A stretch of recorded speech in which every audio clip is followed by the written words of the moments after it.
3 weeks ago, a senior copywriter on my team admitted something in a one-on-one that stopped me cold. He'd been using ChatGPT for months, every day.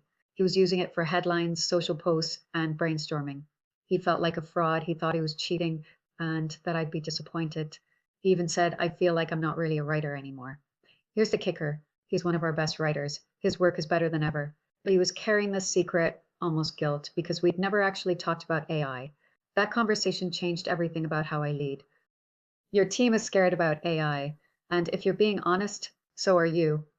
I spent the last 3 months talking to marketing leaders, and here's what I heard in every conversation. My team is anxious, and I don't know what to tell them because I don't know what happens next. Research backs this up. According to a 2023 Ernst& Young survey, 71% of US employees are concerned about AI. Nearly half said they're more anxious about it now than they were a year ago. Also, a 2025 edX study found that 47% of workers view AI as a direct threat to their jobs. Here's what's making it worse. HR expert Enrique Rubio warns that some companies already know which jobs AI will eliminate, but they're staying silent. They're not giving people time to prepare or explore options. They're waiting until the last possible moment to deliver the bad news.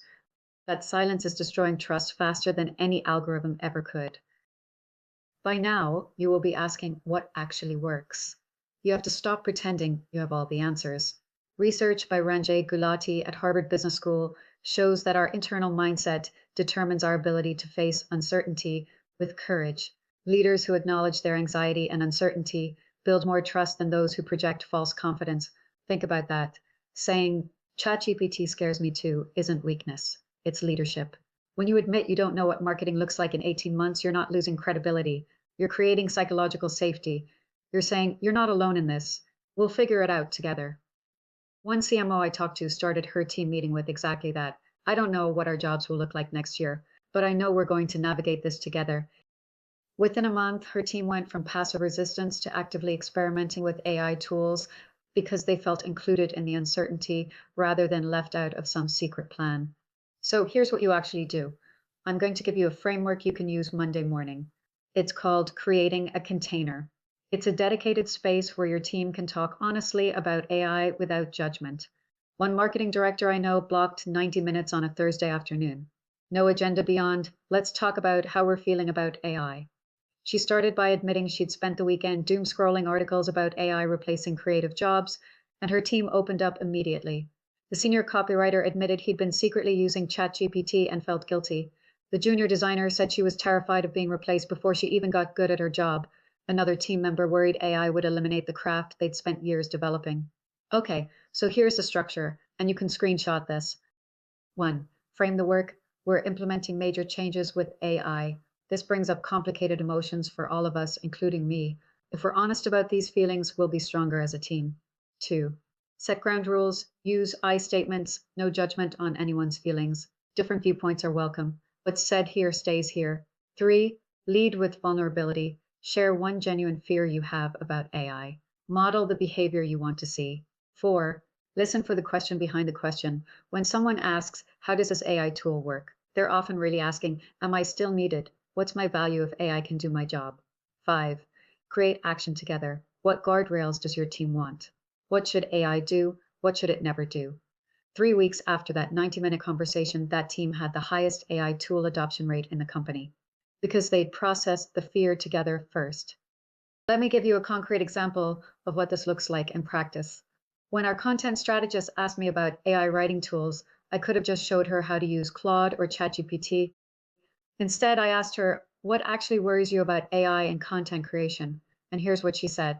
I'm not worried about the tools. I'm worried that my strategic thinking, the part I love most, will get lost in a rush to automate everything.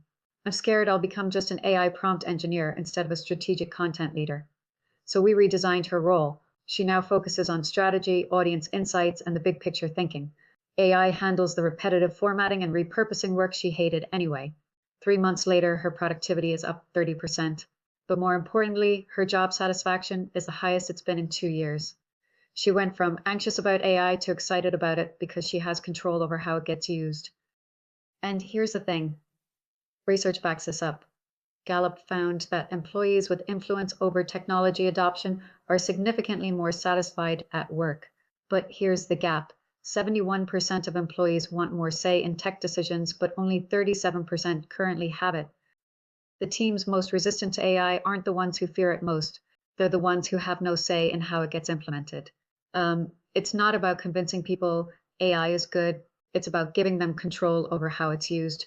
Now, here's a concept that changed how I think about all of this. Research by Megan Reitz and John Higgins from MIT shows that there are two modes leaders operate in. The first is doing mode, where you're heads down, executing, hitting targets, checking boxes, moving fast. And the second is spacious mode, where you pause, reflect, see the bigger picture, notice relationships and opportunities. Everyone right now is racing to win at AI. Companies are sprinting to implement tools, automate processes, and show ROI. But the leaders who pause to ask, how are my people doing? What are we missing? Is this aligned with our values? They're the ones who spot opportunities faster, build stronger relationships, and actually sustain innovation. One marketing VP recently told me we used to sprint toward AI dominance. Now we pause every month to ask, are our people okay? What have we learned? Is this still who we want to be? That is spacious thinking. It's making room for reflection instead of constant execution. It's what separates the leaders who build trust from the ones who burn it down. Here's what's at stake. A year from now, you'll have one of two teams. Team A will be made up of people who secretly use AI and feel guilty about it. Productivity looks good on paper, but trust is eroding. Your best people are quietly updating their CVs because they don't know if they have a future here. And Team B, where AI anxiety got processed together, people set the guardrails themselves. Your best people are more engaged than ever because they have agency over their future. They're pilots, not passengers. So, my question for you is which team do you want to lead? Okay, so what do you actually do? I'm going to give you three levels of action this week. Ask your team one question. What's one task you wish you could delegate to AI? Then really listen to what they say and what they don't say. The hesitation tells you as much as the answer. This month, block 90 minutes, no agenda beyond let's talk honestly about AI. Use that container structure I gave you. Start by sharing one thing that scares you about AI and create a shared doc where anyone can log AI wins and AI fails. Make it transparent.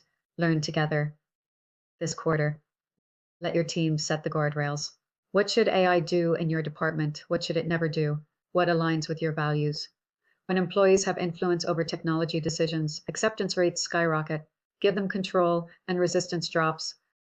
Here's my take on it all. I don't know what marketing looks like in 2 years. I don't know if my job will exist in five. And honestly, I'm tired of pretending I do. But I know this, the teams that figure out AI won't be the ones with the best tools or the biggest budgets. They'll be the ones with the most trust. And trust starts with telling the truth, even when that truth is, I don't know, but we'll figure it out together. The future is uncertain. Your team knows that. What they need from you isn't certainty, it's honesty, space to process their fears, and a say in how AI gets used. So start this week, have that conversation, create that space because your leadership during AI transformation won't be measured by how confidently you predicted the future. It will be measured by how you supported your people through the uncertainty.